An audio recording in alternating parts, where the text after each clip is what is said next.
মানুষ হোঁচট খেয়ে শেখে। HSC 27 batch.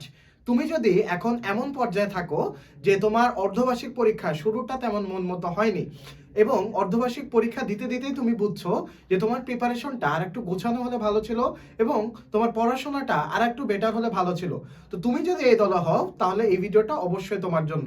তাই শুরু থেকে না টেনে অবশ্যই ভিডিওটি দেখবে। তো তোমাদের অর্ধবার্ষিক পরীক্ষা চলছে, কিছুদিন পরে তোমাদের অর্ধবার্ষিক পরীক্ষা শেষ হয়ে যাবে। তো যেটা হয় ভালোর জন্যই হয়, এই পরীক্ষাটা তোমার জন্য একটা রিয়েলিটি চেক হিসেবে কাজ করলো।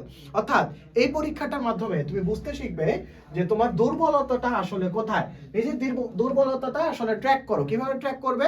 তোমার যদি পরীক্ষা যে তুমি খারাপ দিচ্ছ, কেন খারাপ দিচ্ছ? প্রথম রিজন হচ্ছে তুমি পড়াশোনা ঠিকঠাক মতো করোনি, পড়াশোনায় সময় না দেওয়া। হ্যাঁ, টাইমটা হচ্ছে বড় একটা রিজন যে তুমি টাইম দাওনি। তো তোমার কি করা উচিত? টাইম বেশি করে বাড়ায় দেওয়া উচিত। সিম্পল। তোমার যদি মনে হয় যে না আমি এনাফ পড়াশোনা করেছি, তার মানে আমার পড়াশোনার টাইম ঠিক আছে কিন্তু আমি তাও ভালো রেজাল্ট করতে পারছি না, তার মানে তোমার সমস্যা হচ্ছে স্ট্র্যাটেজিতে। হ্যাঁ, পড়াশোনার টেকনিকে। তুমি জানো না যে কোথা থেকে পড়াশোনা করতে হবে, তুমি জানো না যে কিভাবে পড়াশোনা করতে হবে। তো আগে নিজের দুর্বলতাটা ট্র্যাক করো যে অ্যাকচুয়ালি কেন তোমার এক্সামটা খারাপ হচ্ছে বা হবে। তো সেটা খারাপ হবে বা হলো কেন সেটা খাতায় আগে লিখে রাখো, নাহলে তোমার মাথা থেকে বের হয়ে যাবে। এবং মাথা থেকে যদি বের হয়ে যায় তাহলে তুমি পরিবর্তন করতে পারবা না তোমার এই জিনিসগুলো। তো আমাদের মূলত সব খারাপ করার রিজনের পিছনে একটা বেসিক কারণ আছে। এটা হচ্ছে আমাদের বদ অভ্যাস। নানা রকম তোমার বদ অভ্যাস থাকে। এই এই জেনারেশনের সব থেকে বড় বদ অভ্যাস হচ্ছে ফোনের পিছনে বেশি সময় দেওয়া এবং অলসতা। ফোনের পিছনে বেশি সময় দেওয়া, ফোন আর অলসতা। অলসতা, এই দুইটা জিনিস তোমার আস্তে আস্তে চেঞ্জ করতে হবে। প্রথমে অভ্যাস পরিবর্তন করো, তারপরে পড়াশোনায় অটোমেটিক তুমি ভালো করতে পারবে।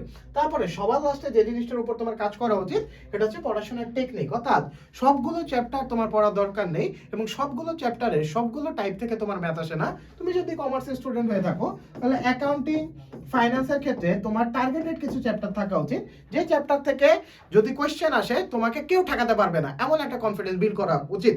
তো এই কনফিডেন্সটা তুমি কিভাবে বিল্ড করবে? যখন তুমি বুঝতে পারবে যে এই চ্যাপ্টার থেকে এই টাইপের ম্যাথ বারবার ঘুরে ফিরে আসে এবং যখন তুমি বুঝতে পারবে যে উদ্দীপকের সাথে তোমার কোন সূত্রটা যায়। তো এটা আমি ফাইন্যান্সের জন্য বললাম। এবং অ্যাকাউন্টিং এর ক্ষেত্রে বুঝতে হবে যে কোন কোন টাইপের ম্যাথগুলো আসে এবং কোন কোন টাইপের ম্যাথ কতভাবে ঘুরিয়ে আসে। তো এই জিনিসগুলো যখন তুমি একবার মাস্টার করতে পারবা তখন দেখবা তোমাকে কেউ আটকাতে পারছে না। তো কিছু কিছু সার্টেন চ্যাপ্টার আছে, কিছু কিছু সার্টেন টপিক আছে, তো তোমার স্মার্ট ভাবে পড়াশোনা করতে হবে, কম্বাইন করে পড়তে হবে যেন তুমি না আটকাও, যেন তুমি না ঠেকো। তো এই ভিডিওটা তাদের জন্য যারা হচ্ছে শুরুটা মন মতো হচ্ছে না বা শুরুটা মন মতো হবে না। তো ভেঙে পড়ার কিছু নেই কমার্সিয়ানরা। তো তোমরা এখন থেকে এই কয়েকটা কাজ মেনটেন করো। সেটা হচ্ছে যেটা যার তো গিয়েছে বা সামনে তোমাদের এক্সামগুলো ভালো মতো দাও। তো এক্সামে শর্ট টাইমে ভালো করার উপায় হচ্ছে জাস্ট প্র্যাকটিস করো। বুঝাবুঝির মনে করো বুঝাবুঝির কোনো দরকারই নাই। আমি আমার পেইড কোর্সের স্টুডেন্টদেরও সেম কথা বলি। আমাদের পেইড কোর্সের স্টুডেন্টরা প্রায় মানে আমি জানি তারা আমার উপর কিছুটা অসন্তুষ্ট এই জন্য যে ভাইয়া খালি সিকিউ আর এমসিকিউ সলভ করাচ্ছে, কনসেপ্টের ধার ধাচ্ছে না। এখন আমি সিকিউ এবং এমসিকিউ তাদের জন্য সলভ করাচ্ছি যারা যেন এক্সামে যে কমন পায়। এখন তোমাদের আমি কনসেপ্ট সব বুঝাই দিলাম কিন্তু তুমি তো অ্যাপ্লাই করতে পারবা না, ঠিক আছে? তো তোমরা এখন যে কাজটা করবা, পরীক্ষার সামনে কিছুই জানো না, জাস্ট একটা কাজ করবা, জাস্ট যে চ্যাপ্টারগুলো পরীক্ষায় আছে ওই চ্যাপ্টারগুলোর এমসিকিউ এবং সিকিউ বোর্ড সলভ করে যাবে যতগুলো পারো। এমসিকিউ এবং সিকিউ জাস্ট বোর্ড সলভ করে যাবে, এতটুকু কাজ করো, দেখবা বুঝো না বুঝো এক্সামে ঠিকই কমন পেয়ে গেছো, ঠিক আছে? এবং এক্সামে কমন পাওয়ার পর বুঝবা যে আমার কথাগুলো কতটুকু সত্যি। এবং আমাদের চ্যানেলে যারা নতুন আছো চ্যানেলটা অবশ্যই সাবস্ক্রাইব করে দিবে। তোমাদের কমার্স রিলেটেড যত প্রকার সলিউশন আছে সব সলিউশন তুমি A to Z এই চ্যানেলে পেয়ে যাবে। এবং তোমার যদি মনে হয় যে তোমার এমন একটা কোর্স দরকার যেই কোর্সে তোমার কমার্সের যতগুলো গ্রুপ সাবজেক্ট আছে সবগুলো গ্রুপ সাবজেক্ট কভার করিয়ে দেওয়া হবে এবং তোমাদের প্রত্যেকটা গ্রুপ সাবজেক্টে তোমার যত ধরনের সিকিউ আছে, এমসিকিউ আছে, টাইপ ওয়াইজ, অর্থাৎ সবগুলো ম্যাথ তোমার করার দরকার নেই, তোমার বইয়ে হাজার হাজার ম্যাথ আছে।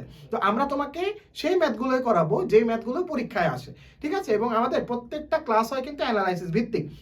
এই জন্য আমাদের ক্লাস নেওয়ার ডিউরেশনটা একটু বেশি হয় এবং ক্লাস প্রোগ্রেসও কিন্তু স্লো হয়। অর্থাৎ একটা চ্যাপ্টারে আমরা প্রথমে যেই এমসিকিউ আসা সম্ভব সব এমসিকিউ আমরা একটানা সলভ করাই দিই, তারপর ওই চ্যাপ্টারটা বোঝার জন্য কনসেপ্ট ক্লাস দিই, ওই চ্যাপ্টারটার কয়ে কোন ধরনের প্রশ্ন আসতে পারে এটা অ্যানালাইসিস করে ওই টাইপের ম্যাথগুলো সলভ করাই দিই, তারপরে খ এবং গয়ে কোন টাইপের কোয়েশ্চেন আসতে পারে সেটা অ্যানালাইসিস করে সলভ করে দিই। তো একটা চ্যাপ্টার তুমি 4 ধাপে পাচ্ছ, ঠিক আছে? তো প্রথমে একটু তোমার কষ্ট হবে, কিন্তু দেখবা এই যে তোমার কনসেপ্টটা ক্লিয়ার হয়ে গেল, এই ক্লিয়ারটা তোমাকে একদম অ্যাডমিশন পর্যন্ত কাজে দিবে। অর্থাৎ এটা জাস্ট একটা একাডেমিক কোর্স না, এটা তোমাকে একদম অ্যাডমিশন পর্যন্ত তোমার বেস একদম ক্লিয়ার করে দিবে। তো যারা চ্যানেলে নতুন আছো এবং যারা এই ভিডিওটি নতুন দেখছো, তোমরা চ্যানেলটি সাবস্ক্রাইব করে দিবে, এবং যদি কোর্সের দরকার হয় তাহলে আমাদের নিচে তোমার কমেন্ট বক্সে পিন করা থাকবে ওয়েবসাইট লিংক, ওয়েবসাইটে ঢুকো, আমাদের ডেমো ক্লাস যাচাই করো, তারপরে ভালো লাগলে কোর্সে এনরোল করে ফেলো। আমাদের কোর্সে কিন্তু সবসময় একটা ডিসকাউন্ট অ্যাভেলেবেল থাকে, তো ডিসকাউন্ট জানতে আমাদের ওয়েবসাইটে গেলে তুমি ডিসকাউন্টটা পেয়ে যাবে। তো দেখা হচ্ছে পরবর্তী ভিডিওতে। আসসালামু আলাইকুম।